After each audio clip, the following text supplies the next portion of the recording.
Morning students. कल जो हम लेक्चर कर रहे थे जिसमें हमने partition of a group G by cosets of its subgroup, ये हमने कल देखा था।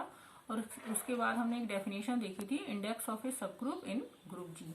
तो वो सिर्फ मैं डेफिनेशन ही दे पाई थी उसको आपको कल के लेक्चर में, उसका कोई क्लैरिफिकेशन या कोई एक्सप्लेनेशन नहीं दे पाई थी।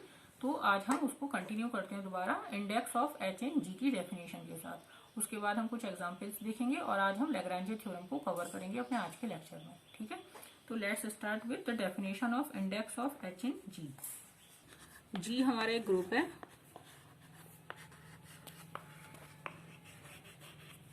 एंड एच जो है वो इसका एक सब ग्रुप है।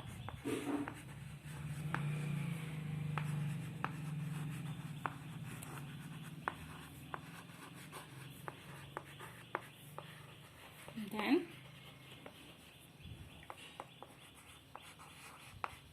index of H and G is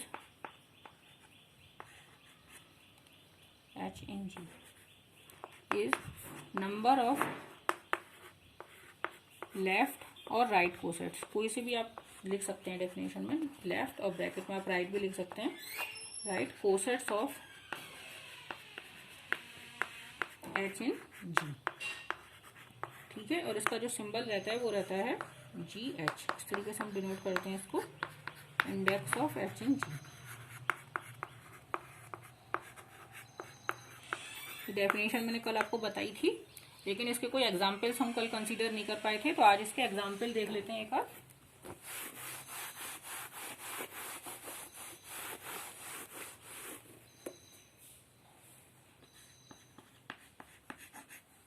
यदि हम g को z6 ले लें, ग्रुप ऑफ इंटीजर्स मॉडुलो 6, और h को ले लें 0, 3, तो gh निकाल लेते हैं एक बार। है z6 क्या है हमारा, 0, 1, 2, 3, 4, 5 ना, और एडिशन मॉडुलो 6 का ऑपरेशन है इस पे। तो h के क्या क्या सबसेट्स बनेंगे, लेफ्ट कोसेट्स 0 प्लस एच, तो h ही रहेगा क्योंकि 0 बिलोंग करता है। 1 प्लस एच, 1 और 4, और 3 प्लस एच भी h ही रहेगा, है ना। और 2 प्लस एच क्या आएगा,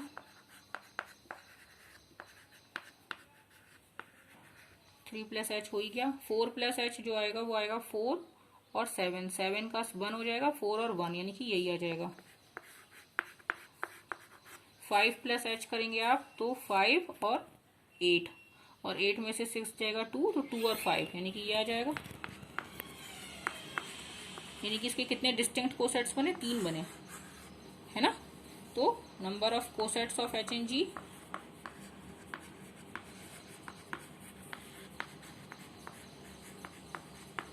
इज इक्वल टू 3। यही इंडेक्स हो गई, यानी कि इंडेक्स हो गई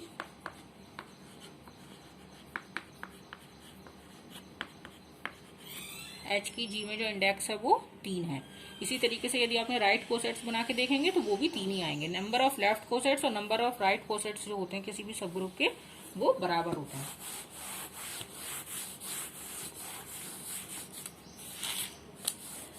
इसको हम एक थ्योरम में प्रूफ कर देते हैं अभी कि नंबर ऑफ लेफ्ट कोसेट्स और नंबर ऑफ राइट कोसेट्स जो होते हैं वो बराबर होते हैं। एक और एग्जांपल देख लेते हैं उसके पहले। यदि हम G को हम S3 ले लें, S3 क्या है, group of permutations on 3 symbols. और H यदि हम लें 1, ये एग्जांपल H और K का, इन्हीं सब ग्रुप्स के साथ हमने कुछ और भी प्रूफ किया था पहले परमुटेशन ग्रुप में। और यदि हम ये इसके 2 सब ग्रुप ले लें तो इंडेक्स ऑफ H जो आएगी वो आएगी 2, और जो K की इंडेक्सिंग आ रही है वो आ रही है 3। ये आप ट्राई कर सकते हैं खुद इनके कोसेट्स निकालने के बाद, है ना। इनके सारे कोसेट्स आप कंसीडर कीजिएगा। S3 के पहले सारे एलिमेंट्स डिटेल में लिख लीजिए ग्रुप ऑफ परमुटेशंस के, और उसके बाद इनके कोसेट्स बनाएंगे तो जो H की इंडेक्सिंग आएगी वो 2 आएगी और K की इंडेक्सिंग 3 आएगी। ठीक है, अब मैं एक थ्योरम प्रूफ कर रही हूँ कि किसी भी सब ग्रुप के ग्रुप में जो नंबर ऑफ लेफ्ट कोसेट्स होते हैं और जो नंबर ऑफ राइट कोसेट्स होते हैं वो बराबर होते हैं। तो ये मैंने अभी आपको स्टेटमेंट दिया, लेकिन इसको एज ए थ्योरम हम प्रूफ कर लेते हैं।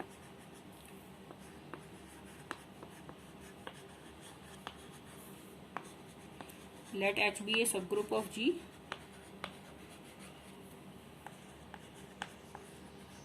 then the number of left cosets of H in G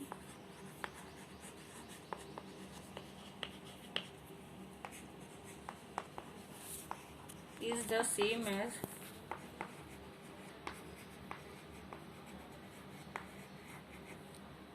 number of right cosets of H in G.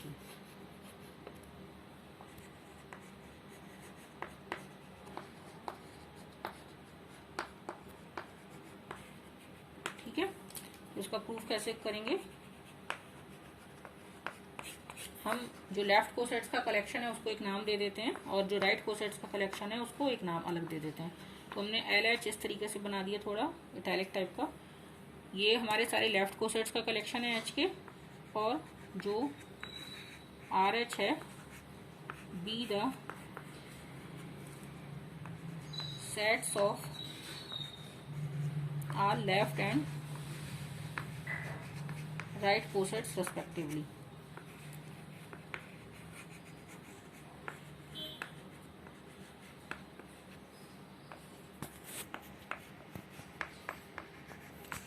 जो H के जो लेफ्ट कोसेट्स का कलेक्शन है उनको हमने LH नाम दिया है, और जो H के राइट कोसेट्स का कलेक्शन है उसको हमने RH नाम दिया है। तो यदि हम ये कह रहे हैं कि नंबर ऑफ लेफ्ट कोसेट्स और नंबर ऑफ राइट कोसेट्स बराबर होते हैं, तो इसका क्या मतलब हुआ? इसका मतलब हुआ कि जो LH में नंबर ऑफ एलिमेंट्स हैं और RH में नंबर ऑफ एलिमेंट्स हैं वो बराबर है। और यदि दो सेट्स में नंबर ऑफ एलिमेंट्स बराबर हैं, ये हम कैसे प्रूफ करेंगे? यदि उनके बीच हम एक 1:1 मैपिंग दे दें तो उनमें नंबर ऑफ एलिमेंट्स बराबर हो जाएंगे, है ना, उनका कार्डिनल नंबर बराबर हो जाएगा। यदि दो सेट्स के बीच में एक 1:1 मैपिंग एग्जिस्ट करती है, बाइजेक्टिव मैपिंग एग्जिस्ट करती है, तो इसका मतलब है कि उनका कार्डिनल नंबर बराबर है, उनमें नंबर ऑफ एलिमेंट्स बराबर है। कार्डिनल नंबर किसे कहते हैं? नंबर ऑफ एलिमेंट्स को। ठीक है, तो हम LH और RH के बीच में एक 1:1 मैपिंग डिफाइन करने की कोशिश करते हैं।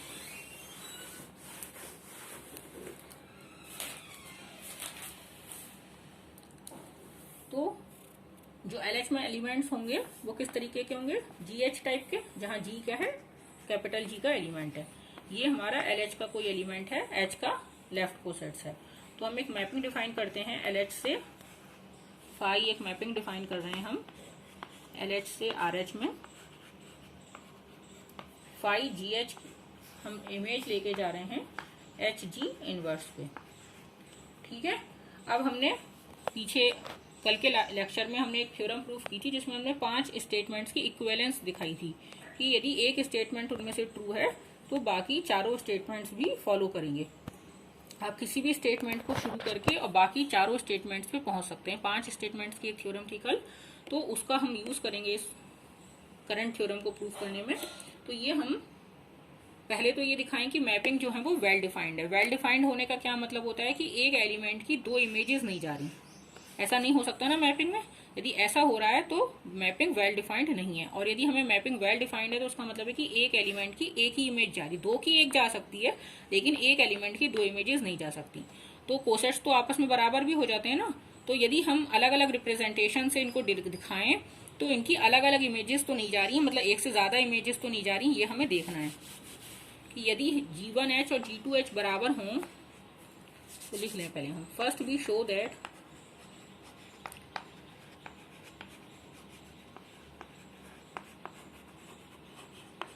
phi is well defined।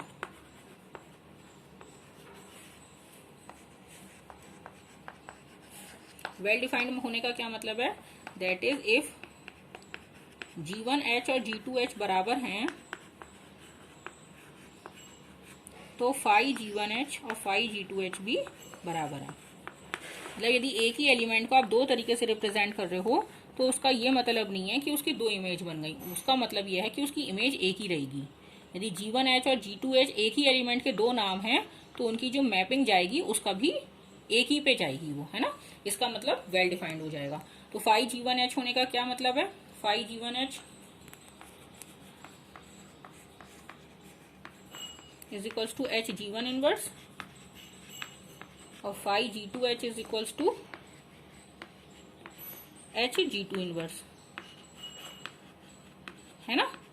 और हमने जो लास्ट थ्योरम देखी थी उसमें हमने ये देखा था कि यदि G1H और G2H इक्वल हैं, पहला स्टेटमेंट जो था, तो HG1 इनवर्स और HG2 इनवर्स भी इक्वल होते हैं। ये देखा था ना हमने कल। यदि G1H is equals to G2H है तो HG1 inverse is equals to HG2 inverse होता है। तो यानी कि ये दोनों बराबर हैं, ये दोनों बराबर हैं, यानी कि मैपिंग वेल डिफाइंड है। तो यूजिंग द लास्ट थ्योरम, अब आपने जो भी उनको नंबरिंग दे रखी हो अपनी थ्योरम्स को, उसके हिसाब से आप लिख लीजिएगा, या जैसे बुक में लिखा रहता है, क्योंकि बहुत सारी थ्योरम्स होती हैं और हमें पिछले स्टेटमेंट्स का, पिछले रिजल्ट्स का यूज करना रहता है। तो using theorem dash dash dash phi is well defined.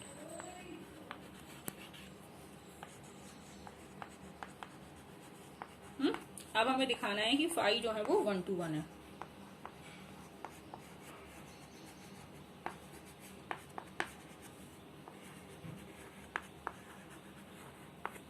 तो हमें मान लेते हैं कि दो एलिमेंट्स की इमेज बराबर है और फिर दिखाते हैं कि वो एलिमेंट्स ही बराबर हैं आपस में।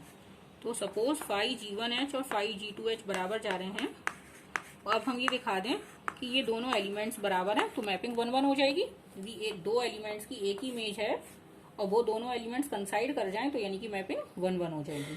तो हमने दो एलिमेंट्स की एक ही इमेज मान ली और फिर हम ये दिखाएंगे कि ये दोनों एलिमेंट्स कंसाइड कर दे रहे हैं, यानी कि G1H और G2H बराबर है, यानी कि मैपिंग 1 1। तो फाई G1H क्या है, HG1 इनवर्स, और फाई G2H क्या है, HG2 इनवर्स। ये दोनों बराबर हैं। अब वही पिछली थ्योरम का यूज करेंगे। तो ये सेकंड स्टेटमेंट था शायद। तो यदि ये दोनों बराबर हैं तो हमें ये भी पता है कि G1H और G2H भी बराबर होंगे। तो again using the last theorem,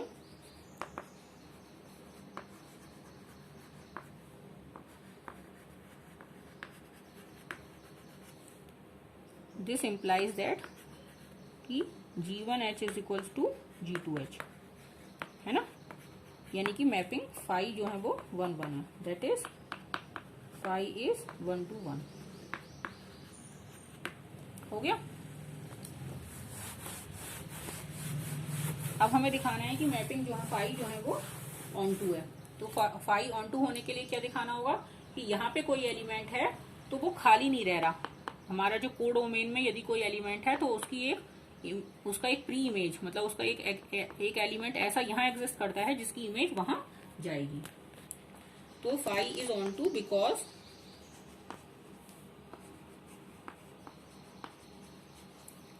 if HG जो है वो RH में बिलोंग करता है तो then there exist G1 inverse H belonging to LH such that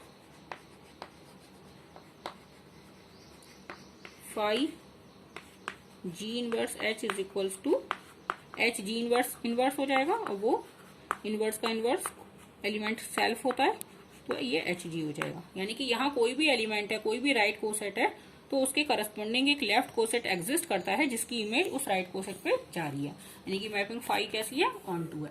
यानी कि नंबर ऑफ एलिमेंट्स जो है वो कार्डिनल नंबर जो है LH का, हम शॉर्ट में लिख रहे हैं क्योंकि मैथ्स पढ़ रहे हैं भाई हम, तो लैंग्वेज में नहीं लिखते हम ज्यादा चीजें, सिंबल्स में लिखते हैं। तो इसका ये मतलब हो गया, दिस मीन्स दैट इन दोनों का जो कार्डिनल नंबर है वो बराबर है।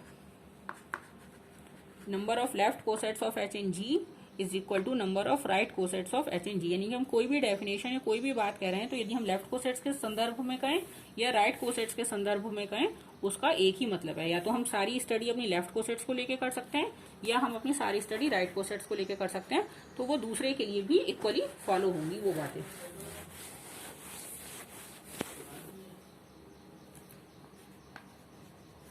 लैग्रांज थ्योरम क्या है अब हमारी,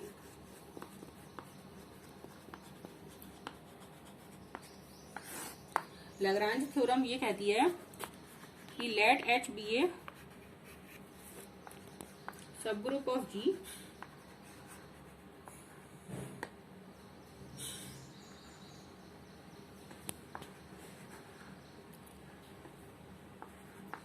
देन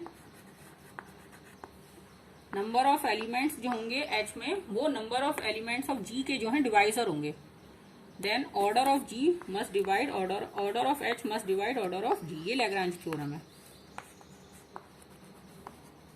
ये बहुत इंपॉर्टेंट थ्योरम है इससे हमें एकदम ये पता चल जाता है कि कौन सी चीज, कौन सा सेट जो है वो जी का सब ग्रुप नहीं हो सकता। मतलब हमें जैसे कहते हैं ना ऑब्जेक्टिव क्वेश्चंस होते हैं तो कौन सा आंसर सही हो नहीं सकता, पहले हम उसको रूल आउट कर देते हैं। तो ये रूल आउट करने की थ्योरम है,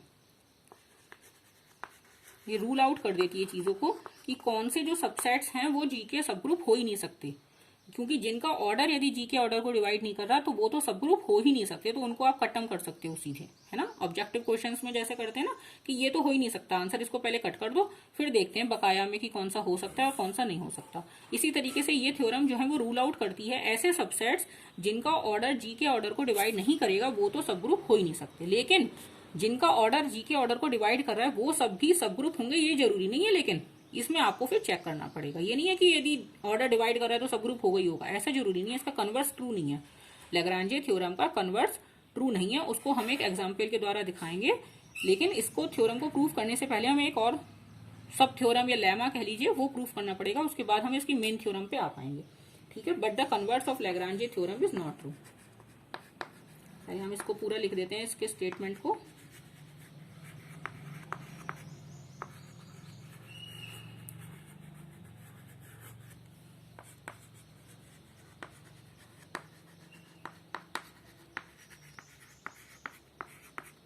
ठीक है, यदि ऑर्डर डिवाइड कर रहा है तो आपको चेक करना पड़ेगा, फर्दर आपको उसमें टेस्टिंग करनी पड़ेगी कि सब ग्रुप है या नहीं है। आप ऐसे नहीं कह सकते कि यदि ऑर्डर डिवाइड कर रहा है तो सब ग्रुप होगा ही होगा, है ना। यदि आप ऐसे बिल्कुल जल्दीबाजी करेंगे तो फिर वो गलत हो जाएगा, उसमें आपको फिर टेस्टिंग करनी पड़ेगी, ठीक है। पहले हम एक इसका लेमा प्रूफ कर लेते हैं, लैग्रांजे थ्योरम प्रूफ करने से पहले। लेमा क्या कह रहा है कि नंबर ऑफ एलिमेंट्स जो होते हैं एच में और उसके कोसेट्स में वो बराबर होते हैं, मतलब लेफ्ट कोसेट में किसी भी और एच में जो नंबर ऑफ एलिमेंट्स होते हैं वो बराबर होते हैं। Late H be a subgroup of G, then number of elements जो होंगे एच का जो ऑर्डर होगा वो ऑर्डर ऑफ जी एच के बराबर होगा for any g belonging to G. मतलब आप कोई सा भी लेफ्ट कोसेट्स बना लें, उसमें जितने एलिमेंट होंगे उतने ही एच में एलिमेंट होंगे। वो वैसे तो ऑब्वियस ही लग रहा है, क्योंकि भाई एच के एलिमेंट्स में जी की मल्टीप्लाई तो कर रहे हैं, नंबर ऑफ कम होने की तो कोई बात नहीं है। लेकिन ऐसा भी हो जाता है ना कि जो चीजें, ऐसा भी हो सकता है कि भाई दो एलिमेंट्स बराबर हो जाए जैसे गुणा करके, तो यहाँ हो सकता है नंबर ऑफ एलिमेंट्स कम हो जाए कि जी ए और जी बी बराबर हो जाए आपस में। तो यहाँ पे जी ए और जी बी को अलग अलग लिखने का मतलब नहीं रहेगा, क्योंकि सेट में आप किसी भी एलिमेंट को दो बार नहीं लिखते। यदि आपका सेट ए आप दो बार लिख रहे हो तो ये रिडंडेंट है और आप इसको सिर्फ ऐसे ही लिखोगे, है ना। तो यहाँ इस सेट में नंबर ऑफ एलिमेंट्स कितने, एक माना जाएगा, दो नहीं माने जाएंगे कि आपने दो बार लिख दिया तो नंबर ऑफ एलिमेंट्स दो हुए। नंबर ऑफ एलिमेंट्स इसमें एक ही माना जाएगा। तो इसलिए यहाँ पे ये पॉसिबिलिटी हो सकती है कि कहीं ऐसा ना हो जाए कि एच के अंदर दो एलिमेंट्स हों ए और बी, और जी ए और जी बी बराबर हो जाए, तो फिर भी यहाँ हमारे नंबर ऑफ एलिमेंट्स कम हो जाएंगे एच से, है ना। तो यही हमें दिखाना है कि ऐसी कोई पॉसिबिलिटी नहीं होगी। जी से मल्टीप्लाई करने से ऐसा नहीं होगा कि दो एलिमेंट्स यदि एच के अलग अलग हैं तो वो बराबर हो जाएं जी से मल्टीप्लाई करके। ये पॉसिबिलिटी हम खत्म कर दें तो नंबर ऑफ एलिमेंट्स बराबर हो जाएंगे, है ना। तो हम क्या करते हैं, एक बाइजेक्टिव मैपिंग दिखा देते हैं दोनों के बीच में। यदि बाइजेक्टिव मैपिंग हमने दिखा दी 1 1 ऑन टू मैपिंग, तो नंबर ऑफ एलिमेंट्स हमारे बराबर हो जाएंगे। लेट अस डिफाइन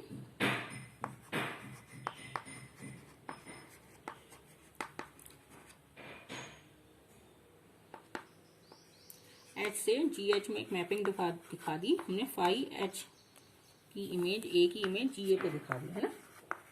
तो ये मैपिंग 1 1 ऑन टू हो जाएगी। मतलब वही 1 1 ऑन टू होने में क्या इशू है कि यहाँ जी ए और जी बी बराबर ना हो जाए, यही एक इशू है ना। तो यहाँ पे हम ये दिखा देते हैं कि ऐसा कोई केस नहीं होगा, और ऐसा कोई केस नहीं होगा तो ये मैपिंग 1 1 ऑन टू हो जाएगी, और 1 1 ऑन टू हो गई तो ये नंबर ऑफ एलिमेंट्स बराबर हो जाएंगे। तो फॉर ए बी हमने दो एलिमेंट मान लिए एच में, और ए नॉट इक्वल टू बी है ना। तो अब हमें ये दिखाना है कि जी और जी बी बराबर नहीं होने वाले, तो हम उल्टा मान लेते हैं। If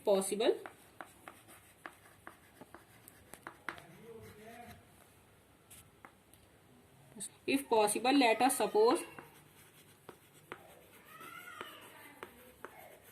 ji a is equals to g b. तो by left cancellation a is equals to b हो जाएगा लेफ्ट कैंसिलेशन से, और वो हमने माना हुआ है कि वो इक्वल नहीं है। यानी कि ये हमें कंट्राडिक्शन मिल गया। कंट्राडिक्शन मिल गया इसका मतलब है कि यदि दो एलिमेंट्स H में अलग हैं तो वो GH में भी अलग अलग रहेंगे। It means number of elements H और GH में इक्वल रहेंगे, है ना। तो ये लेमा हमारा आज ये प्रूव हो गया। इसके बाद हम लैग्रांजे थ्योरम की मेन थ्योरम को कंसीडर करेंगे, लेकिन आज का लेक्चर मैं यहीं स्टॉप कर रही हूँ। लैग्रांजे थ्योरम में कल के लेक्चर में आपको कंटिन्यू करूंगी, ठीक है। Thank you very much.